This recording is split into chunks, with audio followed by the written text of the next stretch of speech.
Cada mañana en México, millones de personas hacen algo que salvó a una civilización entera durante 7000 años y que Europa no entendió durante 200, y mientras tanto murió de una enfermedad que ningún médico europeo podía explicar. No es una técnica complicada. No requiere equipo especial. ¿La haces tú, o la hace tu abuela, o la hace la señora de la tortillería donde compras cada semana? La llaman nixtamalización. Y lo que realmente significa. Es una de las historias más fascinantes y más ignoradas que existen sobre el conocimiento que América le dio al mundo y que el mundo no supo recibir. ¿Por qué nadie te enseñó esto en la escuela? Piensa en lo que comes esta semana, las tortillas del desayuno, los tamales de los domingos, el pozole, los totopos, las gorditas. El maíz es el centro de la alimentación de México desde hace 7000 años. Pero hay algo que el maíz sin preparar no puede darte. Una vitamina crítica que tu cuerpo no puede fabricar en cantidad suficiente. Sin ella la piel se agrieta, el sistema digestivo colapsa, el cerebro pierde función, y en 5 años, sin tratamiento, el cuerpo muere. Esa enfermedad tiene nombre. Se llama pelagra. Y mientras en México nadie la sufría porque existía un proceso que lo impedía, en Italia, en España, en Francia, en el sur de los Estados Unidos, millones de personas morían de ella. Más de 100.000 italianos afectados a finales del siglo XIX.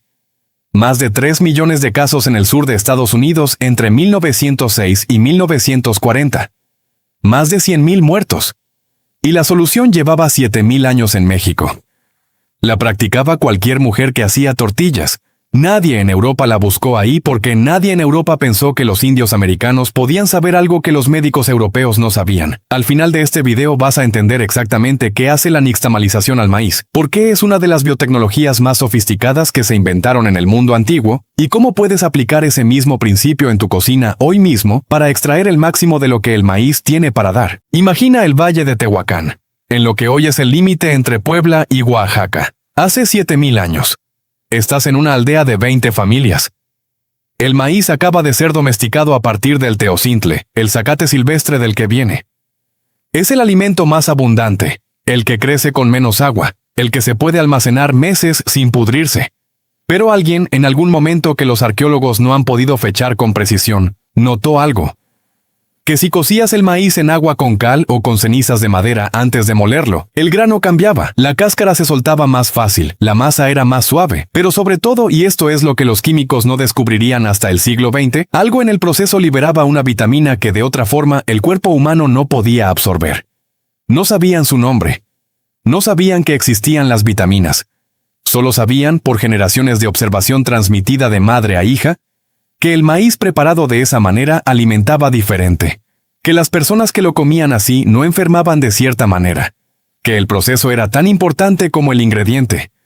Construyeron civilizaciones enteras sobre ese conocimiento, los olmecas, los mayas, los teotihuacanos, los mexicas.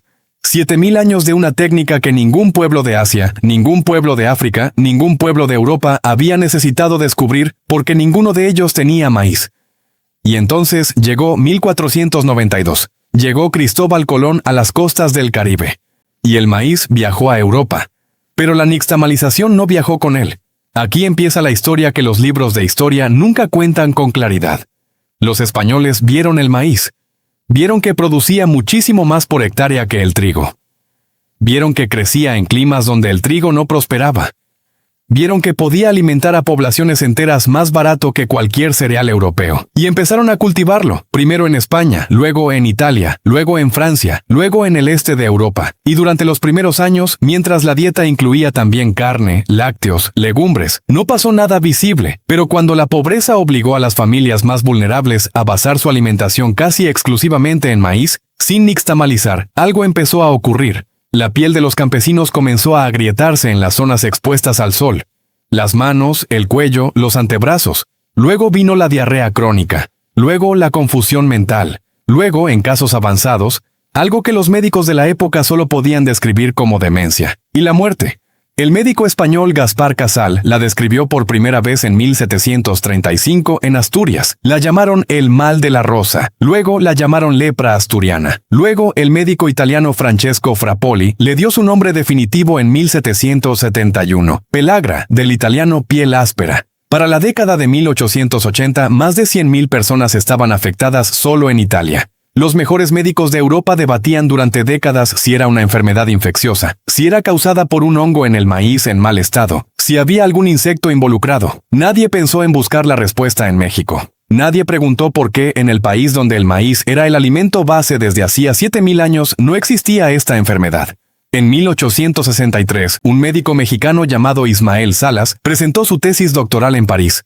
En ese documento, Salas señalaba con precisión que la ausencia de pelagra en México se debía a que los mexicanos cocían el maíz en agua con cal antes de prepararlo, que ese proceso, que en México era tan cotidiano como hervir agua, liberaba la niacina encapsulada en el grano y la volvía disponible para el cuerpo humano. Los médicos europeos recibieron esa tesis, la registraron y siguieron buscando el agente infeccioso durante otras 6 décadas. La solución llevaba 1863 años documentada en París y nadie la aplicó. En el sur de los Estados Unidos, entre 1906 y 1940, más de 3 millones de personas enfermaron de pelagra, más de 100,000 murieron. En 1914, el médico Joseph Goldberger demostró que no era una infección sino una deficiencia nutricional. La niacina del maíz, sin nixtamalizar, está atrapada en una forma que el intestino humano no puede absorber. La nixtamalización la libera. Eso era todo. 7000 años de conocimiento mexicano resumidos en un puñado de cal y agua caliente. Esta es la convergencia que transforma cómo ves lo que haces cada mañana. En 2019, un estudio publicado en la revista Proceedings of the National Academy of Sciences analizó restos arqueológicos de poblaciones mesoamericanas antiguas y confirmó que la nixtamalización estaba presente en la dieta desde hace al menos 3000 años antes de nuestra era, y que las poblaciones que la practicaban mostraban marcadores óseos de mejor nutrición que poblaciones contemporáneas en otras regiones que consumían maíz sin este proceso. En 2021, investigadores de la Universidad Nacional Autónoma de México documentaron que la nixtamalización no solo libera niacina, también aumenta la disponibilidad de calcio hasta en un 750%, incrementa el contenido de lisina, un aminoácido esencial que el maíz, sin procesar, tiene en cantidades mínimas y reduce la presencia de micotoxinas, los hongos que el maíz puede desarrollar en almacenamiento. Un proceso que cualquier mujer mexicana ha hecho antes del amanecer durante 7000 años hace en horas, lo que ningún suplemento vitamínico del siglo XXI replica completamente. 2 lenguajes separados por 7000 años describiendo la misma verdad. Lo que este tipo de conocimiento merece siempre es honestidad completa. Primero, la nixtamalización tradicional con cal viva requiere proporciones precisas. El exceso de cal en la preparación puede dejar residuos alcalinos que afectan el sabor, y en cantidades muy altas pueden ser irritantes. La proporción documentada es aproximadamente 10 a 15 gramos de cal por kilogramo de maíz. Si vas a hacer nixtamal en casa por primera vez, empieza con cal de uso alimentario, no de construcción, que se consigue en cualquier mercado mexicano. Segundo, la masa nixtamalizada lista para tortillas que se vende en las tortillerías ya lleva el proceso aplicado. No necesitas hacerlo tú para beneficiarte de él. Tercero, las harinas de maíz industrializadas como la maseca están nixtamalizadas, pero el proceso industrial difiere del tradicional en tiempo y temperatura, y varios investigadores señalan diferencias en el perfil nutricional resultante.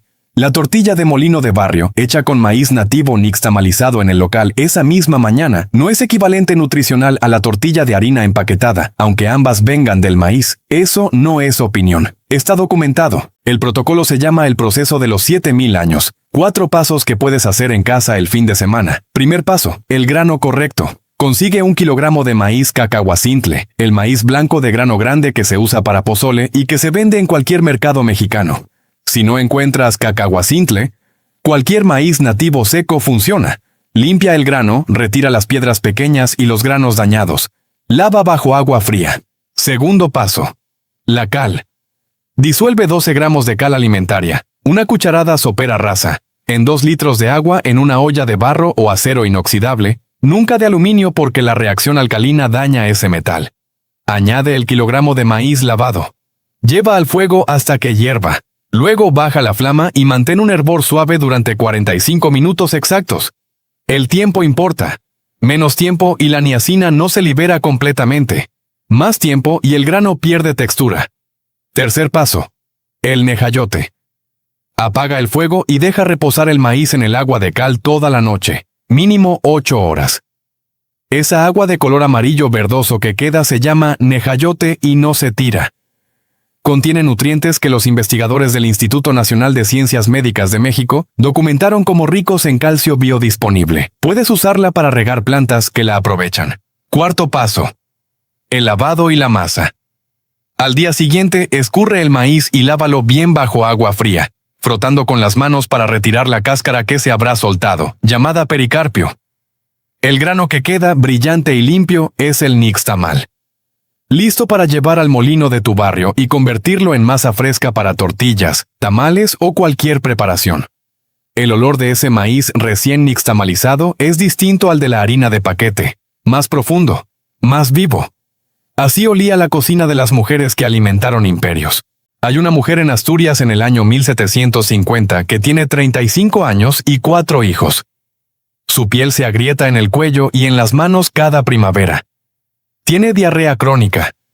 Tiene episodios de confusión que su marido llama locura y que el médico del pueblo no sabe nombrar. Muere a los 40 años. El médico anota en su registro: causa desconocida. En ese mismo año, en Oaxaca, hay una mujer de la misma edad que se levanta antes del amanecer, enciende el fuego, pone a hervir el maíz con cal exactamente como le enseñó su madre, que lo aprendió de la suya en una cadena ininterrumpida de 7000 años. Esa mujer no sabe nada de niacina, no sabe nada de vitaminas. Solo sabe que el maíz se prepara así porque siempre se ha preparado así, y porque cuando se prepara así la familia no enferma de esa manera. Tiene 4 hijos también. Llega a los 70 años. La diferencia entre esas dos mujeres no es genética, no es suerte, no es acceso a medicamentos. Es un puñado de cal en agua caliente. Es el conocimiento que viajó de México al mundo pero llegó incompleto. Ese conocimiento está en tu cocina hoy. La pregunta es si sabes qué tienes. Comparte este video con esa persona en tu familia que compra tortillas de harina empaquetada sin saber que hay una diferencia documentada con la tortilla de molino. Con ese familiar que come pozole cada semana sin saber que la razón de que el maíz cacahuacintle se pele antes de cocinarse no es tradición arbitraria sino la misma biotecnología que protegió a México de una epidemia que mató a 100,000 personas en otro continente. Con esa persona concreta, ya sabes quién es. Y la pregunta para los comentarios: ¿tortilla de molino con maíz nativo nixtamalizado esa mañana o tortilla de harina de paquete por practicidad? ¿Cuál pones en la mesa de tu familia cuando tienes la opción? Escríbelo abajo. No hay respuesta correcta universal, pero la conversación importa.